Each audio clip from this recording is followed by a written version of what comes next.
l'entreprise, on vient ici pour restaurer la grue dans le cadre d'un mécénat et ce mécénat, on essaye de l'adosser en transformant la grue comme une résidence pédagogique.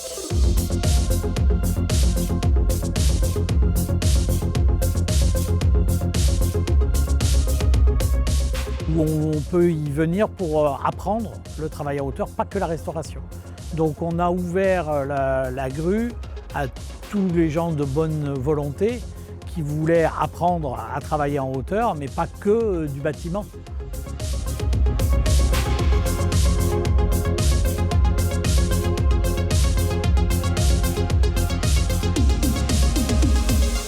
Là, on passe déjà par une journée de théorie, on voit tous les principes de base, déjà le code du travail, de quelle manière c'est encadré, pour voir ce qu'on a le droit de faire, pas faire, les obligations de l'employeur, les obligations du salarié.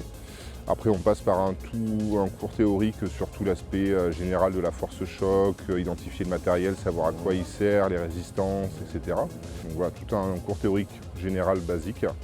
Et après, on passe sur la pratique.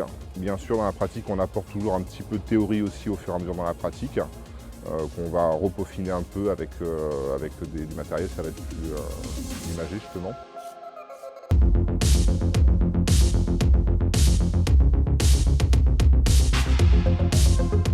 Des règles quand même fondamentales de sécurité à respecter, parce que ça reste des travaux à risque quand même. Donc s'ils sont bien maîtrisés, que les règles sont bien respectées, du coup tout se passe bien. Mais ça peut vite déraper aussi, donc il faut être assez carré.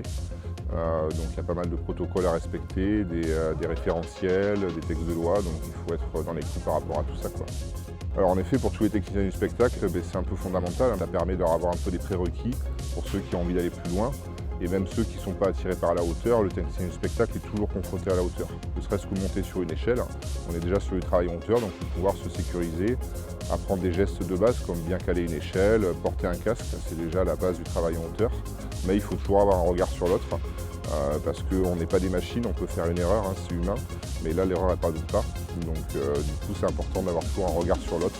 Les élèves en général, il y a un petit peu tout. Il y en a qui sont très intéressés, qui ont envie d'avoir des sensations, qui connaissent un peu ça de par le loisir. Donc il y en a qui ont envie d'aller très vite et qui n'ont pas forcément trop peur. Il y en a qui ont plus d'appréhension. C'est nous, entreprises, qui avons proposé de faire revivre la grue. L'idée c'était aussi de transformer ce lieu comme une adrénaline académie pour que les jeunes puissent venir s'entraîner.